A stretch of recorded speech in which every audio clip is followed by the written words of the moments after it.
No, ang sa tingin nyong mananalo dahil game 1 pa lamang ng AP Bren versus RSG Philippines. Looking at the compositions, kamusta naman ang early game nila dito, Rika? Ay, sorry, Athena. Ayan.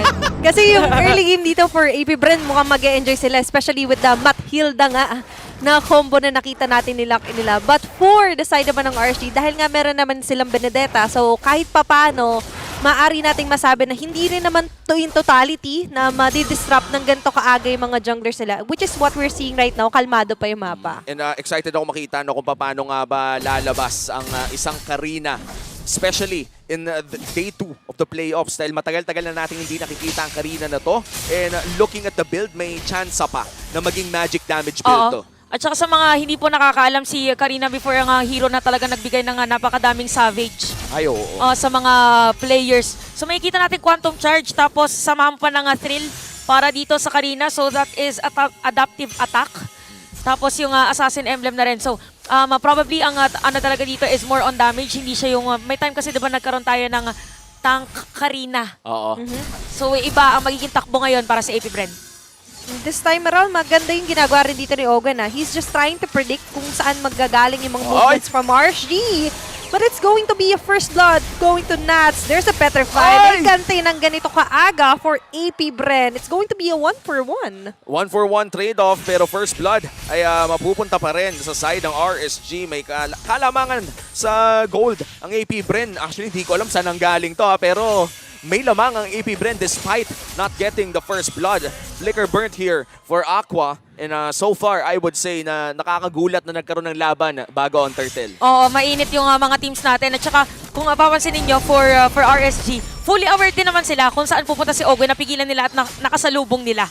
Ang aga nilang tinatry no, na i-check kung saan manggagaling tong si Ogwen. Kasi as you've mentioned, isa sa pinakamagiging trabaho niya talaga, manggulo ng jungler for the side of RSG or pwede manggulo rin naman ng mga squishy heroes from their side. First turtle secured para dito sa AP Bren. Natataba ang kanilang gold lead to 800 at mukhang maiiwang mag-buff na lamang si Irad. And I think this is coming in from Ogwen na nakapagpagulo pa rin naman sa loob ng jungle ng RSG Philippines. Wala pa namang level gap kung titignan masyado. One step ahead din kasi talaga lagi dito because of a Hilda. So RSG ngayon medyo kinakapa nila kung paano ba talaga tatapatan muna ang isang Hilda at Mathilda sa may middle lane. Kasi if ever man na maging delikado si Owen, pwede silang tumakas anytime. Lagi nga nakabantay dito si Few in close proximity if ever man. Pero ito yung naasahan natin from Ma'am Hilda.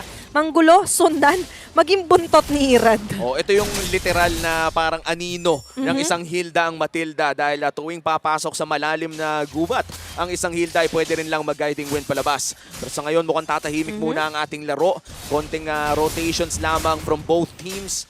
Ito yung literal na nagkakapaan pa parehas na kupunan. Parang isipin na lang muna natin madilim ngayon sa Land of Dawn. Dahil hindi ka rin pwede talagang gumawa ng any error. Kaya kung mapansin niyo, even light, sanay tayo sa isang light na grabe din na sumipa from time to time. Pero kasi, kailangan din nilang i-take note kung sino nga ba talaga ang perfect na target.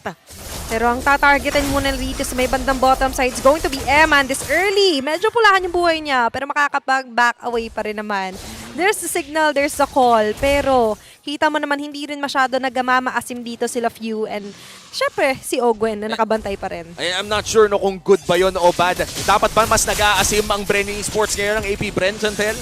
Pagka sa damage ni Karina, ni Kaltizi, actually pwede sana sinecure na nila yung kill against Eman kanina kasi nakapag-clear pa siya ng full minion wave. So actually hindi nila na-delay kasi hindi naman umuwi si Eman. Pero delikado kasi if ever na si Kyle TZ. So kahit hindi mo na sila mag-maasim. Kumbaga saktuhan lang. Saktong asim. Saktong asim lang, parang sinigang-gang. Dahil nandito na nga tayo sa pangalawang turtle ng larong ito at hinihila na nga ni Irad pero si Nats delikado dito. Dito, pinitiis na lahat ng mga sipa pero tatama na nga lang ni dito yung guiding win onto light. Super Marco will get the kill pero si Kyle Easy mamamatay na nga lang din. Super Marco with a double kill. Irad and Eman ngayon pinagtutulungan, pinagdidiskitahan si Aqua doon sa pinakagilid. Medyo maka-corner out. And that's going to be 2-man down for the side of RSG at si Oh, no! Aqua. Ngayon ay makakaligtas at makakauwi pa. Uy, napakaganda ng trade na yun ha. Pero AP Bren pa rin ang nakakalamang as they also start the second turtle of the game. At isa na sa magiging dahilan para mas lumamang pa ang AP Bren is dahil makakauna din si Super Marco na mag-poke ng Tori dito sa may bottom lane. And we gotta say for AP Bren, maganda yung pasok doon ni Flap TZ on that Dragon form. So for RSG ngayon, so again struggling dahil kakaiba nga ang jungler ng kanilang katapat na team. So ang magiging option na lang for them is to spike or help Eman spike that gold. Pero dito, gagantay ang RSG Philippines. Flap TZ on the end side. It's going to be Eman with a kill. Ogwen ngayon, pinipilit tumakbo, makakatakbo, yes. Pero for RSG, they want the pick off. They definitely want that, kaya hindi na nila pinaligtas pa. Grabe, ang hirap din palang mabuhay kahit Flap TZ ka na nakayusong pa. Masipa ka lang at maliparan ni Eman. Mukhang matutunaw ka talaga. And looking at Eman right now, 1-0-1 on this 1-1. Mukhang healthy ang kanyang early game. Isa sa mga win conditions kapag 1-1 ang composition mo. Oo, kasi nagkakaroon ka din ng instant tapang. Minsan may side effect din kapag nagiging effective yung laning mo regardless. Kasi kung tinignan natin yung gold, actually mas lamang yung gold ni Super Marco. Pero dahil nabibigyan nga ng space si Eman, nagagamit ng tama kung paano nga ba talaga ang play for Eman sa hero. Ooh! Pero napilitan nga lang siya lumipat dito sa may bandang Aray! taas at susundan pa rin siya dyan ng AP Bren. At ngayon, even under the turret, nagtutulong-tulong sila, nagsasalitan sa pagsalo ng damage ng Torre. Eman will be taken down, pero doon sa may bandang baba, meron din namang gante ang RSG. Beautiful trade mula sa both teams dito. Cross map, talagang palitan lang. Oh, iwas na iwas eh. Alam nila na, boss, parang mahirap yata mag-teamfight kasi ang sakit ang damage nung Karina. Kaya yung dalawa, both Irad and even Nuts, nag-focus na lang dun sa may bottom lane. Kasi pag meron ka ng long lane, mas madami nang pwedeng pag-farman yung gold lane mo. At talaga makikita natin na solid ang fundamentals ng dalawang teams True. dito. Ito yung tipo na hindi mo masyado maintindihan na ba't walang nag-def doon, bakit ang ibig sabihin lang doon ay alam nila na ganun din naman ang makukuha nila. And I am loving it. Early game pa lang, makikita na natin kung gaano katalino ang parehas na kupunan. Grabe yung mechanics sa pinapakita nila dito. Even Ogwen right now, natinatalian na nga with the heartstrings. Mini-mobilize is there, pero hindi pa rin naman mag-all-in ang RSG. Buhay yung pagong. Nandyan yung conceal play. Hinuhuli nila ang pinakamalambot. There's Aqua and Eman, pero iwas. Taliwas muna sa mga gustong gawin dito ng AP Bren. Yung nagiging movement ng RSG Philippines habang dito yung pagong medyo pulaan ng buhay. Pumasok na sila. Pero doon sa pinakalikod naman, ay pinagtutulungan sila Few together with the rest of the gang. Flap TZ with the dragon form. Sinusundan ng 4 na miyembro. Pero ang RSG Philippines ngayon magla-lie down at magdi-disengage na lang muna. Napakagandang trade again para sa ating dalawang kuponan. Pero makikita nyo for AP Bren talagang team fight heavy ang kanilang komposisyon.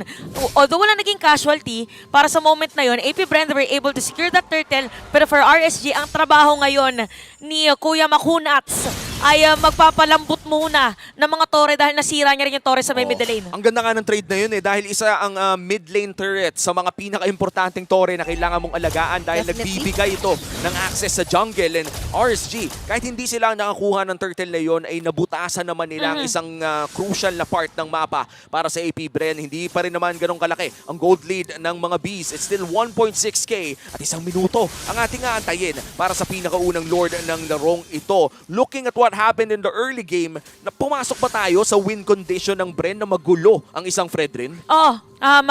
Kasi di ba nakita natin si Irad most of the time, parang siya nauuna.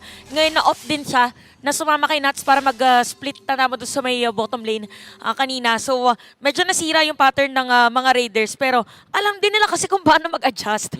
Parang hindi sila nagpapadala din sa kung paano yung pattern ng AP Bren. Ayun yung kasabihan na kapag maikli ang kumot, di ba, matuto ka muna mag-adjust ng konti. At yun yung ginagawa ng May kasabihan RSG. pala ganun? Pero in-English ko lang.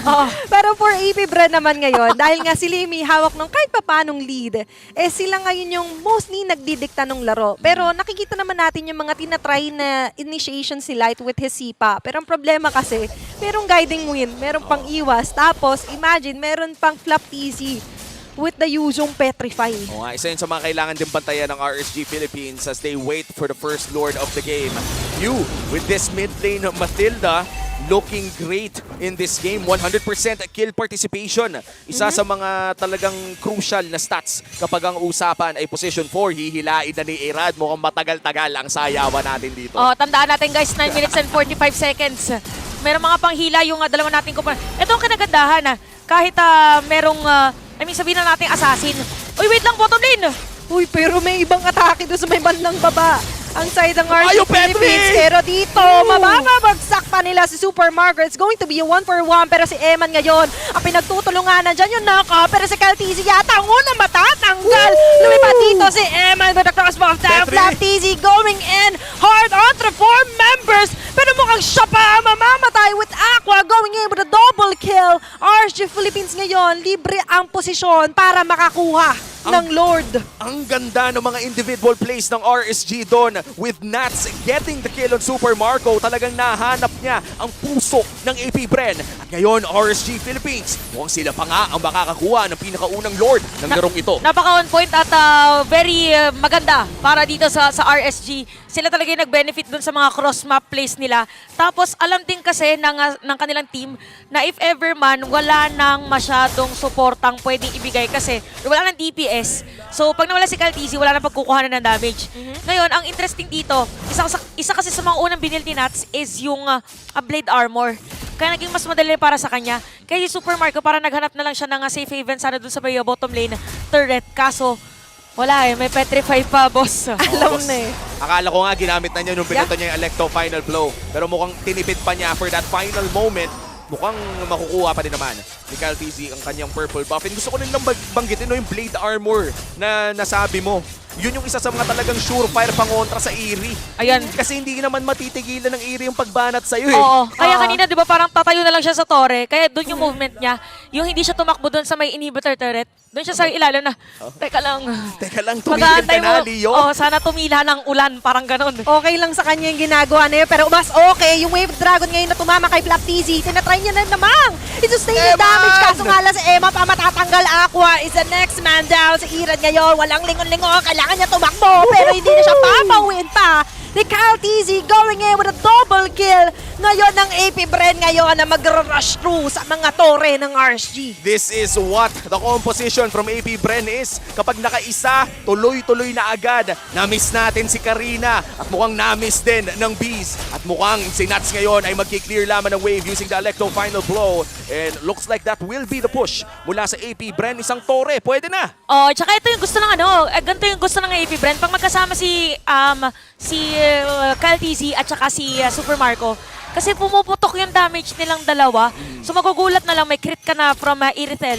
Tapos biglang meron pang lumilipad na isang Karina. Tapos lumilipad din yung Matilda. So very on point dito ang AP Brand sa moment na yun. Pero mas maganda ngayon yung ginagawa ngayon nila natin. Aqua and Caltisi will go down. Flaptizi together with Ogwen. Tinatry pa rin namang i-delay yung mga bagay-bagay na umabot kay Super Marco. Magsasucceed sila, yes. But imagine yung AP Bren na kanina nakakalamang, nandun na sila halos sa base ng RSG. Ngayon sila yung pinapatras pa unti-unti. Nats onto the front line. Sinitingnan kung meron mag-overextend, pero for AP Bren, kalma na lang muna. Ang ganda ng shot call ng RSG doon. Hinanap talaga nila ang key target na si Kyle Tizzy. At saktong-sakto din magkaka-lord 25 seconds from now. Makakaabot naman ang jungler ng AP Bren. At this point of the game, even na naman ang ating score. Hindi nagmamatter ang mga 500. Siguro in real life, oo. Pero sa ML, hindi. Oo. Hindi. At saka kasi yung dalawang teams, kung mapapansin nyo, in-explain pa lang natin yung play ng AP Bren. Yung RSG, gumagawa na rin ng play nila.